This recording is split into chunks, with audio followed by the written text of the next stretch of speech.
30 కోట్లు శాంక్షన్ చేసిండ్రు. 30 కోట్లు జాలతలేవంటే 70 కోట్లు శాంక్షన్ చేసిండ్రు. ఇప్పుడు 70 జాలతలేవంటే 100 దాటుతుందట. మళ్ళీ అది ఎక్కడ కడుతుంది? ఇది ఎంసీహెచ్ఆర్డీలో దాదాపు 100 కోట్లు పైచిలకు ఖర్చు పెట్టి ముఖ్యమంత్రి గారు క్యాంప్ ఆఫీస్ కడుతుండ్రు. అవసరమా నీకు 100 కోట్లు? పేదవాళ్లకు ఫీజు రియంబర్స్మెంట్ అడిగితే నన్ను కోసుకతి నుండి పైసలు లేవంటాడు. ఈయన ఫుట్బాల్ షోకుల కోసం, ఈయన ఫుట్బాల్ ఆడడం కోసం, ఈయన ఒక్కడి కోసమే 5 కోట్లతోని స్టేడియం కట్టుకున్నాడు ఎంసీహెచ్ఆర్డీలో. 5 కోట్లతో స్టేడియం కడతావు, 100 కోట్లతో రాజ్మహల్ కడతావు. నువ్వు ఆయన ఎవరో మెస్సీతో ఆడతా అని చెప్పి ఆయనను తెచ్చి ఆడడానికి 100 కోట్లు ఖర్చు పెడుతుండు. దానికి మళ్ళీ ఆయన రావాలంటే ఉత్తగా రాడు కదా. ఆ మెస్సీతో ఆడడానికి కోట్ల రూపాయలు ఖర్చు పెడుతుండు. ఆయనతో ఆడనీకి నేర్చుకోవడానికి స్టేడియం కట్టుకుంటే 5 కోట్లు, ఈయన క్యాంప్ ఆఫీస్ రాజ్మహల్కు 100 కోట్ల పైగా ఖర్చు పెడతాడట. ఇప్పుడు మెస్సీని తెప్పించి గేమ్ ఆడితే రాష్ట్రానికి ఏమొస్తుంది? అరే నాకు దళిత బంధు ఇస్తే నా తమ్ముడు బతాడు, మా ఫీజు రియంబర్స్మెంట్ ఇస్తే మా చెల్లె చదువుకుంటుంది, గా పిల్లలకు హాస్టల్లో అన్నం పెడితే కడుపు నిండా మా పిల్లలు బాగుపడతారు. గా పని చేయవే రేవంత్ రెడ్డి అంటే నేను 100 కోట్లతో క్యాంప్ ఆఫీస్ కట్టుకుంటా, 5 కోట్లతో ఫుట్బాల్ స్టేడియం కడతా, వాడిని ఉన్న మెస్సీని పట్టుకొచ్చి 100 కోట్ల రూపాయలు ఖర్చు పెట్టి నువ్వు ఫుట్బాల్ ఆడితే మాకొచ్చేది ఏంది? ప్రజలకేం సంబంధం నీ ఫుట్బాల్ షోకులు? నువ్వు మెస్సీతో ఫోటో దిగుతేంది, షేక్ హ్యాండ్ ఇస్తేంది, నువ్వు ఫుట్బాల్ ఆడితేంది, ఇంకేం చేస్తే మాకెందుకు? ప్రజలకు ఇచ్చిన హామీలు అమలు చేయి. 6 గ్యారంటీలు ఎప్పుడు అమలు చేస్తావో చెప్పు. లేదంటే ప్రజలు నేను ఫుట్బాల్ ఆడతారు. ఇక 2 ఏళ్ళు అయితే అయిపోయింది. ఆ టైం కూడా ఎంతో దూరం లేదు. ప్రజలు నేను ఫుట్బాల్ ఆడే టైం ఎక్కువ దూరం లేదు. అంతా ఆత్మస్థుతి పరనింద తప్ప ఏమున్నది? 2 ఏళ్లలో తిట్టిందే తప్ప కట్టింది ఒకటి ఉన్నదా? మాట్లాడితే తిట్టుడే. ఆడ పోయి మొన్న కూడా తిట్టిండు నాగార్జున సాగర్ దగ్గర, నల్గొండల దేవరకొండల.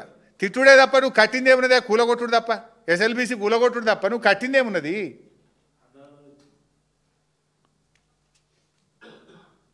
మొదటి ఏడాది పాలనతో రేవంత్ 2వ ఏడాది పాలన చూస్తే పేనం మీదకెళ్ళి పొయ్యిల పడ్డట్టయింది.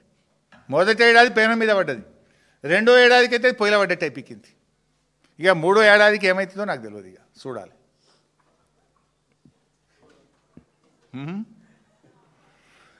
ఇక అదేందో పెట్టిండు అది గ్లోబల్ సమిట్ కాదు, అది గ్లోబల్ సమిట్. ఎందుకంటే అసలు ఆ భూమి ఎక్కడిదండి? ఆ 13,000 ఎకరాలు బీఆర్ఎస్ ప్రభుత్వము ఒక ఫార్మా హబ్గా తెలంగాణను అభివృద్ధి చేయాలి, లక్షలాది మంది తెలంగాణ బిడ్డలకు ఉద్యోగాలు రావాలని, రాష్ట్ర ప్రభుత్వ ఆదాయం పెరగాలని, ఈ రాష్ట్రం యొక్క గౌరవాన్ని ప్రపంచ పటంలో నిలబెట్టాలని కేసీఆర్ గారు 5 ఏళ్ళు కష్టపడి చేసింది. నువ్వేం చేస్తున్నావు? దాన్ని ఇవాళ నీ అనుయాయులకు, నీ కమిషన్లకు పప్పు బెల్లాలు పంచిపెట్టినట్టు ఇష్టం ఉన్నట్టు పంచిపెడుతున్నావు. నువ్వు ఎక్వైర్ చేసినావు ఆ భూమి. ఆ భూమి అక్విజేషన్లో నీది ఒక చెమట చుక్కు ఉన్నదా? నీ ఆలోచన ఉన్నదా? ఆ భూమిలో గ్లోబల్ సమిట్ పెట్టి అన్ని గ్లోబల్స్ మాటలు మాట్లాడే ప్రయత్నం చేస్తున్నావు. దావోస్లో ఏమైంది తెలియదా? డొల్లా కంపెనీలతో అగ్రిమెంట్లు చేసుకున్నావు. ఇవాళ ఒక్కటి వచ్చింది లేదు, ఒక ఉద్యోగం వచ్చింది లేదు. దావోస్దంతా కూడా ఏమైంది అనేది తెలుసు. సరే, నీ 2047 డాక్యుమెంట్ ఏంది? అవన్నీ ఇంకొన్ని, అది సింపుల్గా చెప్పాలంటే చిత్తశుద్ధి లేని శివపూజ లాంటిది నీ 2047 విజన్ డాక్యుమెంట్. దాని మీద మళ్ళీ ఇంకో రోజు 2047 డాక్యుమెంట్ మీద మాట్లాడతాం, నీ గ్లోబల్ సమ్మిట్ గురించి కూడా మాట్లాడతాం, అన్ని గురించి కూడా మాట్లాడతాం. ఎందుకంటే నువ్వు మనుషులనే కాదు, రాష్ట్ర ప్రజలనే కాదు, దేవుళ్ళను కూడా మోసం చేసినావు. తప్పకుండా ఆ దేవతలు నిన్ను శిక్షిస్తారు. దేవతలు వదిలిపెట్టరు. దేవుళ్ళు తప్పకుండా నీకు తగిన సమయంలో శిక్ష వేస్తారు. మా కాళోజీ గారు చెప్పిండ్రు, ప్రాంతేతరుడు ద్రోహం చేస్తే పొలిమేరల వరకు తరిమి కొడతాం, ప్రాంతం వాడే ద్రోహం చేస్తే ప్రాంతం లోపలనే పాతర పెడతామని ఆనాడు కాళోజీ గారు చెప్పిండ్రు. అది నీకు బాగా వర్తిస్తుంది. నువ్వు రాష్ట్ర ముఖ్యమంత్రిగా ప్రజలు అవకాశం ఇస్తే నువ్వు ఇలా ఈ రాష్ట్రాన్ని అధోగతి పాలు చేస్తూ, రాష్ట్ర ప్రజల్ని, దేవుళ్ళను మోసం చేస్తూ, ఇలా 2 ఏళ్లలో నీ పాలన కష్టాలను తెచ్చిపెట్టింది. ప్రజలను, అన్ని వర్గాల ప్రజల్ని నువ్వు గోసపెట్టినవు.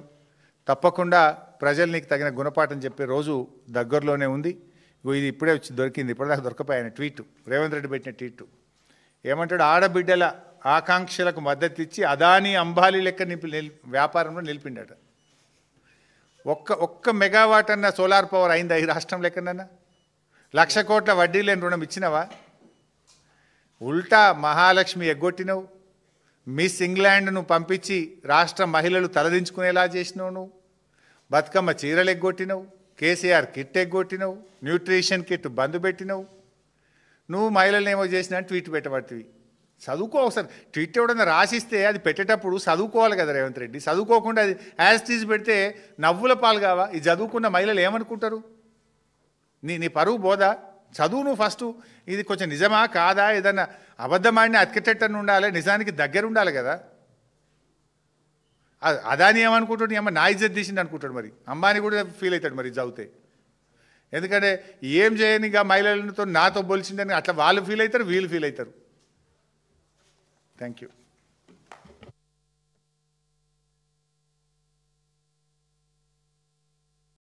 బిల్డర్లు ఆత్మహత్య చేసుకున్నారు.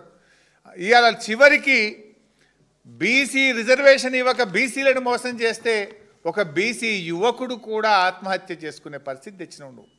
నీ మోసాలకు, నీ దగాకు, నీ పాలన పుణ్యమాని రైతులు, నేతన్నలు, గురుకుల విద్యార్థులు, ఆటో డ్రైవర్లు, రిటైర్డ్ ఉద్యోగులు, బిల్డర్లు ఇవాళ ఆత్మహత్యల పాలైనటువంటి పరిస్థితి వచ్చేది.